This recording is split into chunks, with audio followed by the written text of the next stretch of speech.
In this video, I will show you how I made soft sofas and chairs with packaged styrofoam. Often, when you purchase products, they come packed in molded styrofoam to protect your goods during shipping or transport. Well, I saved some of the pieces thinking that they could make good cushions for soft sofas and chairs. For doll furniture, they don't have to be really soft, just have the look of soft. I mean, you can add padding cushion if you want to, but I didn't. I used a meat cutting knife, which has serrated edges, to cut the styrofoam, and it cut it very easily. When the pieces were uneven, I used the same knife to kind of scrape or shave down the side that was too thick to even them out. Sometimes I had to cut the wedges thinner. When you add fabric, the cushions may become thicker, so keep that in mind when deciding your thickness. And static cling. It's all over my hand. Makes a big mess. But hey, it's free material. So I think I'm gonna do something with these. I think I would bag all this up because that'd be good stuffing for pillows. Cutting up the styrofoam made a huge mess. This process created lots of little balls of styrofoam on my work table, on the floor, and it clings to everything. And wouldn't you know it, my cat decided to get right into the middle of it, and it clung to her fur. Now she looks like a polka dot kitty cat. She did this about 3 different times during the process of cutting up the styrofoam. Since it was such a messy job, I decided to cut out several sets of chairs and sofas, all on the same day, because I was making furniture for 3 different dollhouses, some for my granddaughters and for 2 other dollhouses that I'm working on. This way, I only had 1 day of mess to deal with.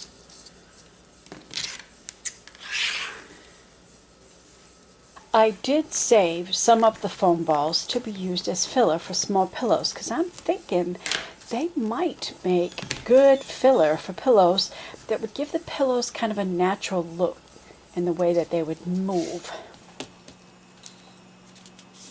I then covered each piece with paper towels to prevent the balls of styrofoam from coming off and to reduce the mess while working with the parts. Each part is wrapped up pretty much like a present. I use tacky glue as an all-purpose glue, which is my favorite glue for all of my craft projects, including card making. The paper towel easily conforms to the blocks. The wet glue prevents the paper from adding too much bulk to the pieces, as long as you fold it neatly and press it good.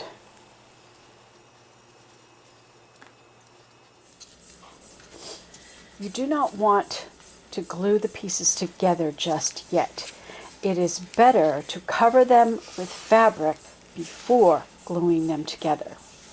I will get to that process later in this video. We have to be more specific in the process when it comes to covering them with fabric. In selecting your fabrics, it is useful to choose thinner fabrics. The thinner the fabric, the neater you're going to be able to get the folds, and your cushions will look a whole lot better.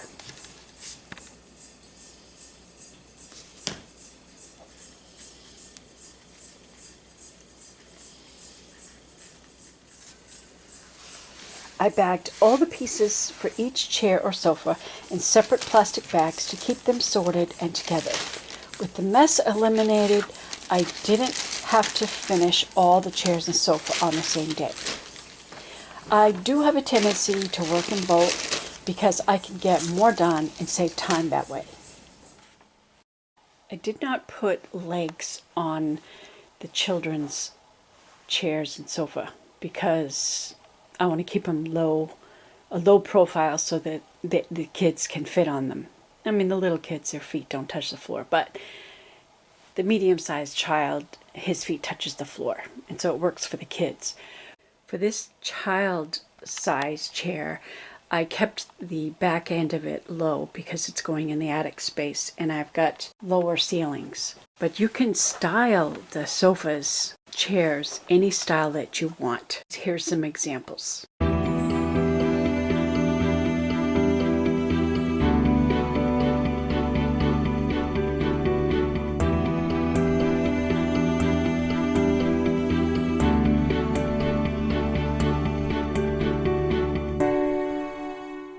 For the living room sofa, I want it to fit the adults, so it will have wooden legs, and I want the sofa to be more elegant. So I sort of save that for last, so that way I can get the practice to get good at putting together the cushions and to learn how to do it in the neatest way possible. When you've done something many times over, you get better at it.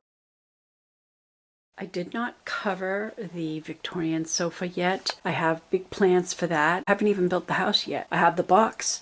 I can't wait to get started. I think about it a lot. I don't know what color scheme, so I can't pick out the fabric. The Victorian sofa will have wooden legs. It'll have wood accents on the arms, and it might even have a wood back with some scrolling fancy design. It'll be a really fancy sofa, but you'll just have to wait until I get going on that project before I finish that sofa. So that's a project you could look forward to in the future. Now, to go over the process of covering the pieces with fabric.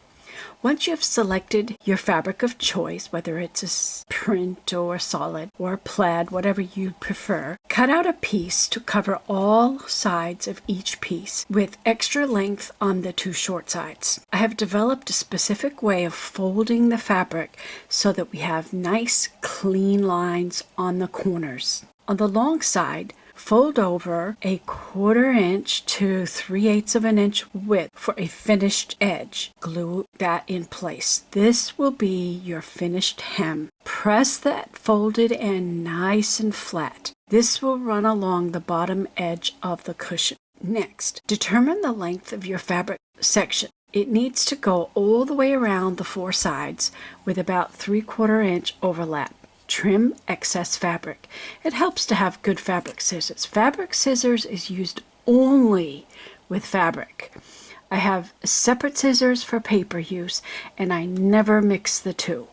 Cutting paper with fabric scissors will dull the scissors, so keep your scissors sharp. Only use it for fabric, and you can use it with string or thread, yarn, that's okay. Position your finished edge on the bottom lower corner. Make sure the top side or the outside of the cushion will not have any glue on it, so you have a smooth top. Only the bottom or the inner sides will have glue. I'm checking to be sure that my seam falls right on the bottom edge of the cushion, that corner edge. If it does not, you can reposition the fabric before the glue dries. Do it quickly. On the bottom side, the glued side only, clip the corners.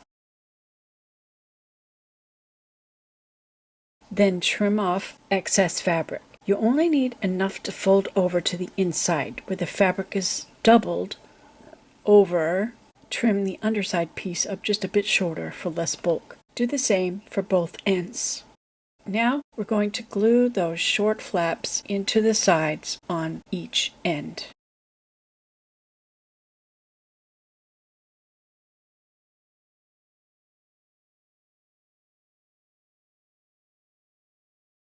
If you have too much fabric, trim off the excess. Next, we need to create a finished hem on the two ends that are remaining.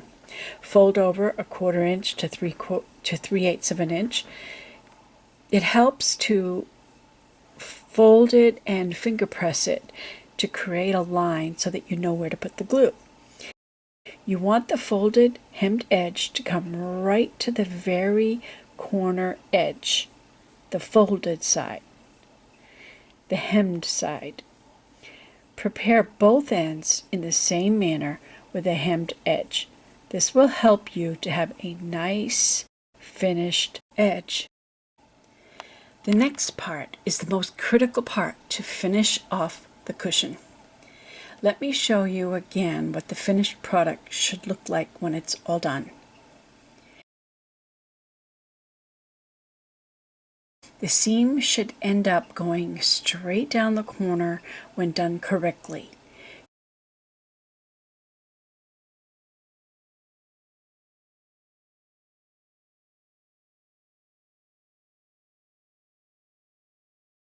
It's a little hard to explain just how to do it. The two sides are folded and tucked in. The center is brought to the very bottom edge.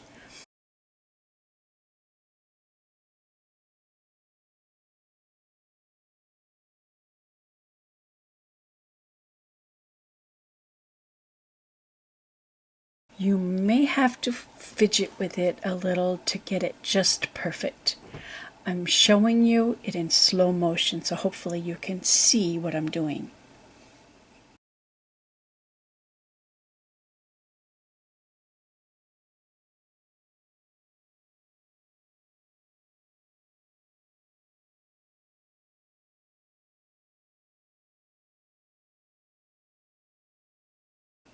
I'll show you a second time.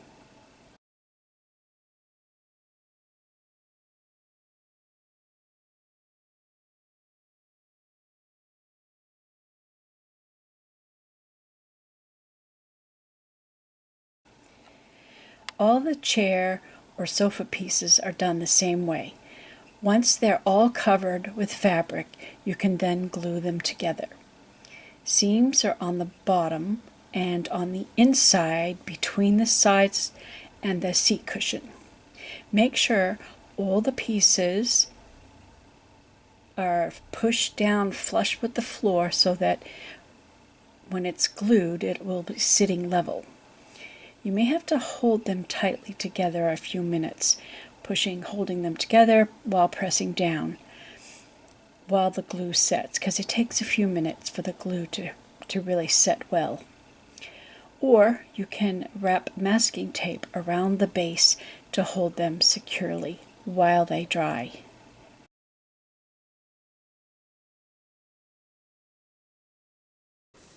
A child-sized chair.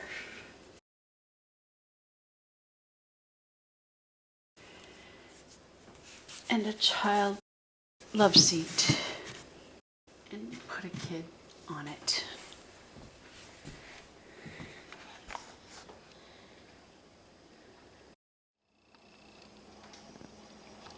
The attic bedroom is nearly complete.